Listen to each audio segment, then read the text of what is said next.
Hey guys, this is Sonu Ahlawat लेकर आ चुका हूं आपके लिए जबरदस्त गवर्नमेंट जॉब अपडेट जो कि डायरेक्टली निकल के आ रहा है Assam rifle various post recruitment 2021 की तरफ से, जिसके अंदर ग्रुप बी और ग्रुप सी की डिफरेंट पोस्ट के ऊपर वैकेंसीज निकली हुई हैं, जिसमें आपकी क्लरिकल पोस्ट भी है, टेक्नीशियन की भी है और आपकी इसमें ट्रेडमैन की भी पोस्ट रखी हुई है। इस वैकेंसी की सबसे अच्छी बात यह है, अगर आपने 12th पास किया तो भी आपके लिए वैकेंसीज है, अगर आपने केवल 10th पास किया तो भी काफी सारी वैकेंसीज है, और अगर आपने कोई भी डिप्लोमा, कोई भी सर्टिफिकेट जैसे कि पॉलिटेक्निक का डिप्लोमा या फिर आईटीआई के सर्टिफिकेट है आपके पास, तो भी काफी सारी डिफरेंट पोस्ट के ऊपर आपके लिए इसमें वैकेंसीज हैं। तो फिलहाल के टाइम पर यह वैकेंसी सबसे डिजायरेबल बनी हुई है, क्योंकि ऑल इंडिया की वैकेंसी है, मेल और फीमेल दोनों ही कैटेगरी कैंडिडेट के लिए काफी सारी पोस्ट इसमें रखी हुई है, और काफी सारे लोग लगातार मुझे भी बोल रहे हैं कि भैया इसके ऊपर प्रॉपर डिटेल वीडियो लेकर आइए। तो फ्रेंड्स, फाइनली इस वीडियो में हम कंप्लीट डिटेल से बात करने वाले हैं। इसके सिलेक्शन प्रोसीजर देखेंगे, एलिजिबिलिटी क्राइटेरिया, इसकी पोस्ट वाइज देखेंगे, टोटल वैकेंसीज और पोस्ट को भी देखेंगे, साथ ही एग्जाम पैटर्न, एग्जाम सिलेबस भी आपको बताने वाला हूं। इन हैंड सैलरी सिलेक्शन होने के बाद क्या मिलेगी, जॉब लोकेशन क्या रहेगी, एग्जाम सेंटर, फिजिकल सेंटर क्या क्या रहेंगे, A to Z आपके सभी डाउट क्लियर करने वाला हूं। तो वीडियो के साथ आखिर तक बने रहिएगा। तो चलिए फटाफट शुरू करते हैं। और हां, वीडियो शुरू करने से पहले बता दूं, हमारी लास्ट 12 मंथ की करंट अफेयर की बुक का नया एडिशन आ चुका है, यानी कि अगस्त 2020 से लेकर सितंबर 2021 तक के सभी मोस्ट इंपोर्टेंट करंट इवेंट इसके अंदर कवर किए हुए हैं। अगर आप किसी भी एग्जाम की तैयारी कर रहे हैं तो फटाफट परचेज करके प्रिपरेशन शुरू कर दीजिए, क्योंकि इससे बाहर करंट अफेयर आपके एग्जाम में नहीं बनेगा। तो लिंक डिस्क्रिप्शन बॉक्स में है, फ्लिपकार्ट पर भी अवेलेबल है। तो फ्रेंड, जैसे कि आपको पता ही है, ये वैकेंसी असम राइफल के अंदर निकली हुई है, जो कि इंडियन आर्मी की सबसे ओल्डेस्ट पैरामिलिट्री फोर्स है, जिसका गठन ब्रिटिशर ने किया था लगभग 1835 के अंदर। इसका जो हेडक्वार्टर है शिलोंग मेघालय के अंदर है। बात कर लेते हैं टोटल वैकेंसी की। इसके अंदर 1230 वैकेंसी निकली हुई है, जो कि डिफरेंट पोस्ट के अकॉर्डिंग निकली हुई है। पोस्ट इसमें काफी सारी हैं, कुछ ग्रुप बी की पोस्ट है, कुछ ग्रुप सी की पोस्ट है।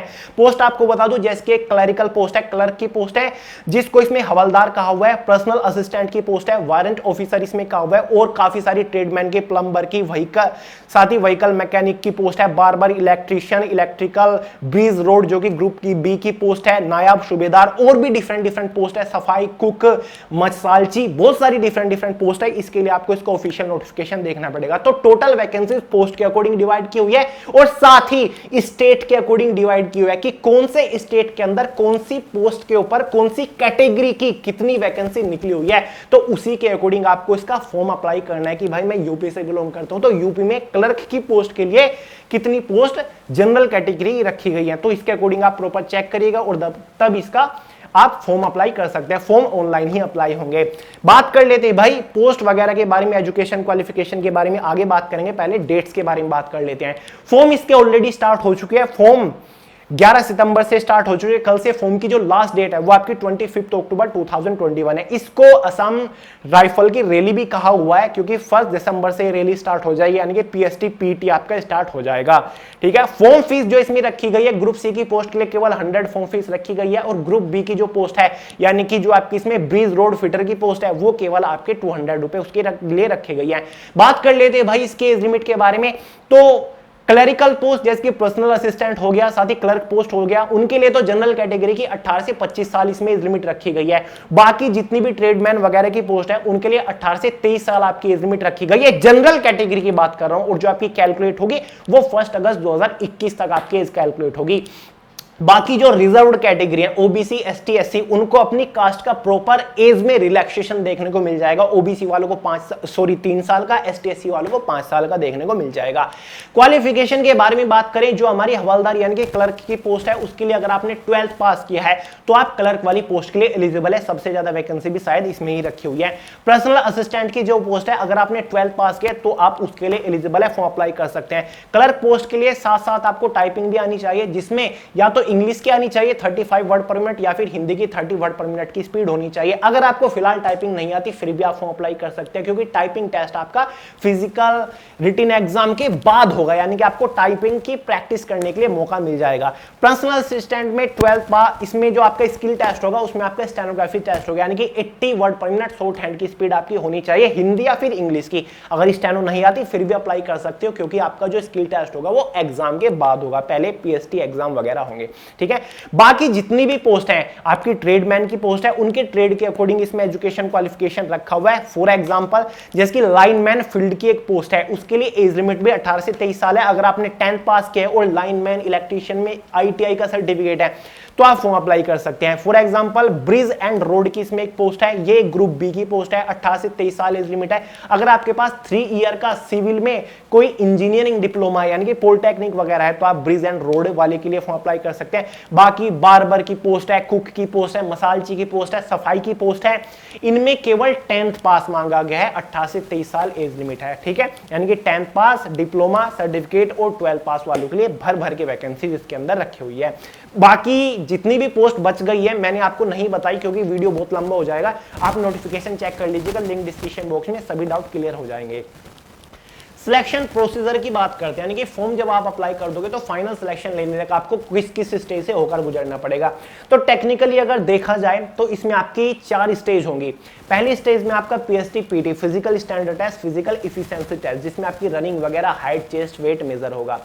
सेकंड स्टेज में आपका रिटन एग्जामिनेशन होगा जो कि बताऊंगा। थर्ड स्टेज में आपका स्किल टेस्ट होगा, यानी कि जिसके लिए टाइपिंग मांगी गई है टाइपिंग होगी, बाकी जो इलेक्ट्रिकल इलेक्ट्रॉनिक्स है उसके लिए भी आपका एक ट्रेड टेस्ट या फिर स्किल टेस्ट होगा। चौथी स्टेज में आपका डॉक्यूमेंट वेरिफिकेशन एंड आपका मेडिकल टेस्ट होगा। तो टोटल 4 स्टेज होंगी। पहले बात कर लेते हैं भाई फर्स्ट स्टेज की, जिसमें आपका PST PET होगा।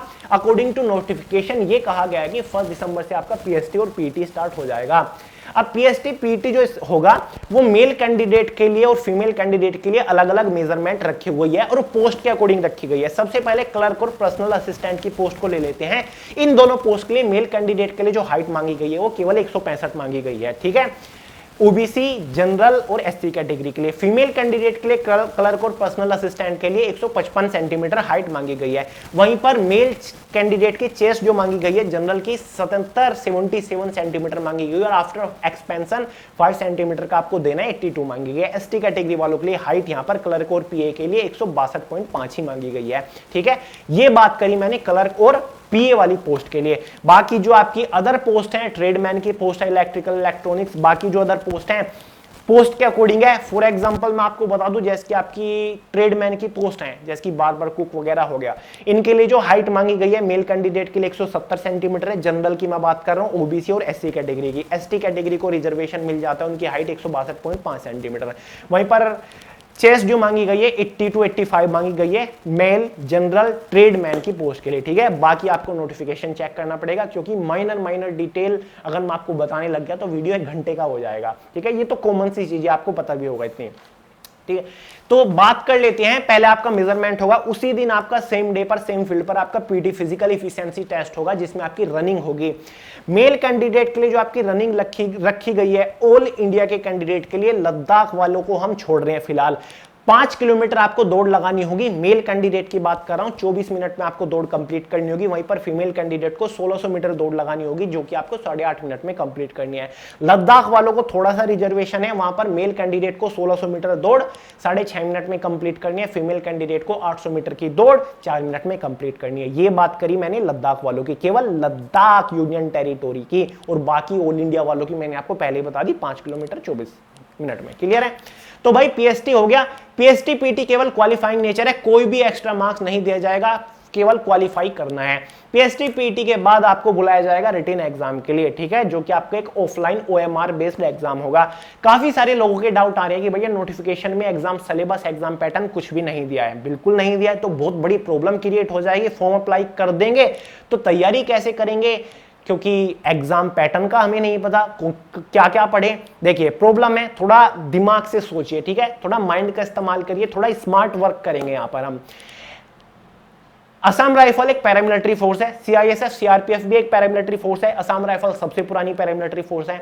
तो CISF का ट्रेडमैन का एग्जाम हुआ था, आपको पता है सभी को, ठीक है। इसका एग्जाम पैटर्न क्या था, 4 सेक्शन आपके थे, जिसमें आपका जनरल अवेयरनेस, जनरल नॉलेज था, एक सेक्शन हो गया करंट अफेयर वगैरह, पूरा जनरल अवेयरनेस आता है। दूसरा सेक्शन आपका एलिमेंट्री मैथमेटिक्स हो गया, ठीक है, यानी कि क्वांटिटेटिव एप्टीट्यूड भी इसमें मिक्स रहता है। तीसरा सेक्शन आपका इसमें रीजनिंग हो गया, जनरल इंटेलिजेंस एंड रीजनिंग। चौथा सेक्शन या तो आपको हिंदी होती है या फिर इंग्लिश होती है, या तो हिंदी के सोल्व कर लो 25 क्वेश्चन या फिर इंग्लिश के सोल्व कर लो।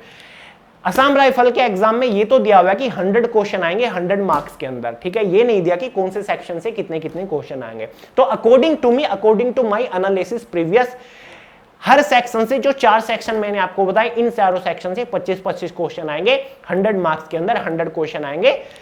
2 आवर 2 घंटे यानी कि 120 मिनट क्वेश्चन पेपर की टाइम ड्यूरेशन रह सकती है। 99.1% चांसेस हैं अकॉर्डिंग टू मी, ठीक है, क्योंकि और कोई सोर्स नहीं है और कोई रास्ता भी नहीं है आप, ठीक है, आपके पास, क्योंकि नोटिफिकेशन में नहीं दिया।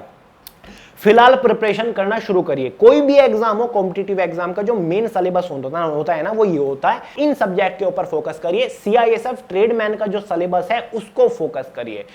इंटरनेट के ऊपर सर्च करिए CISF tradesman exam pattern, CISF tradesman syllabus subject wise पूरी डिटेल आ जाएगी, कौन कौन से टॉपिक पढ़ने हैं सब वो पढ़ डालिए। और जब तक वेट करिए, जब तक सिलेबस नहीं आ जाता असम राइफल का, तब तक उसी सिलेबस को ऊपर प्रिपरेशन करते रहिए, ठीक है।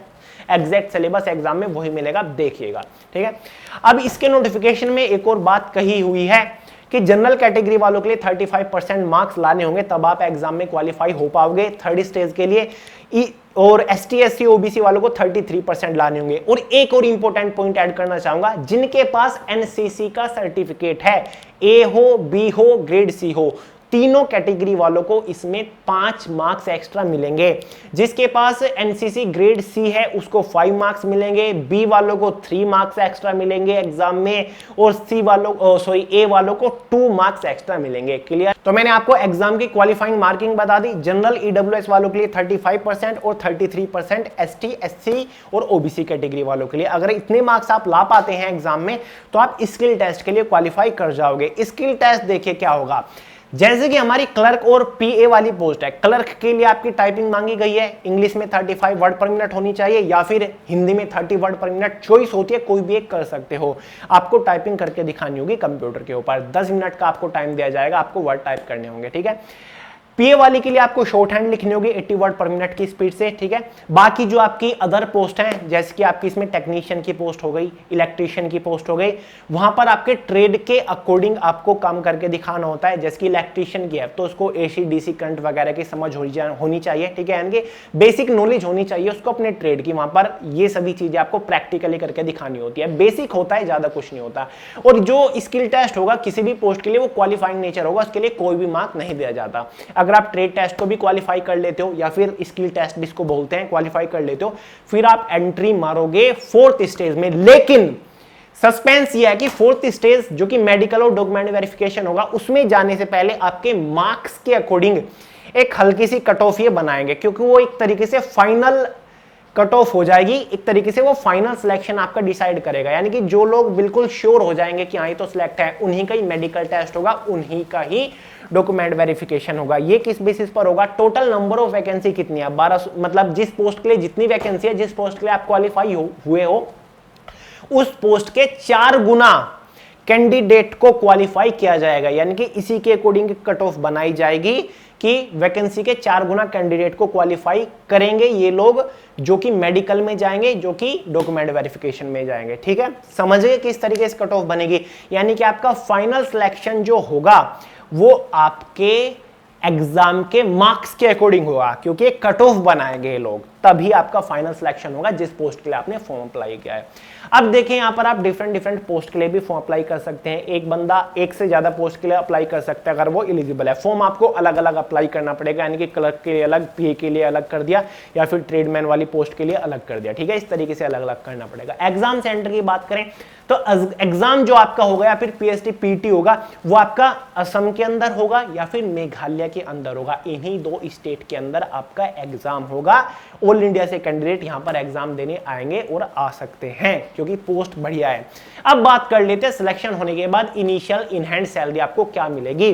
देखिए फ्रेंड्स, कोई भी पोस्ट हो, जो इनिशियल सैलरी आपकी ग्रुप सी की पोस्ट की मैं बात कर रहा हूं, चाहे वो क्लर्क वाली हो, पीए वाली हो, या फिर, ठीक है, इनकी बात करते हैं पहले क्लर्क पे की। इनकी जो इनिशियल सैलरी आपको इन हैंड मिलेगी वो 27,000 के आसपास मिलेगी। जितनी भी ट्रेडमैन की पोस्ट है आपकी, उनकी जो इनिशियल सैलरी रहेगी वो लगभग 24,000 रहेगी with all and extra allowances. और जो ग्रुप बी की पोस्ट है उसके लिए आपकी इनिशियल सैलरी लगभग 32,000 रहेगी, जो कि रोड एंड ब्रिज वाली पोस्ट है।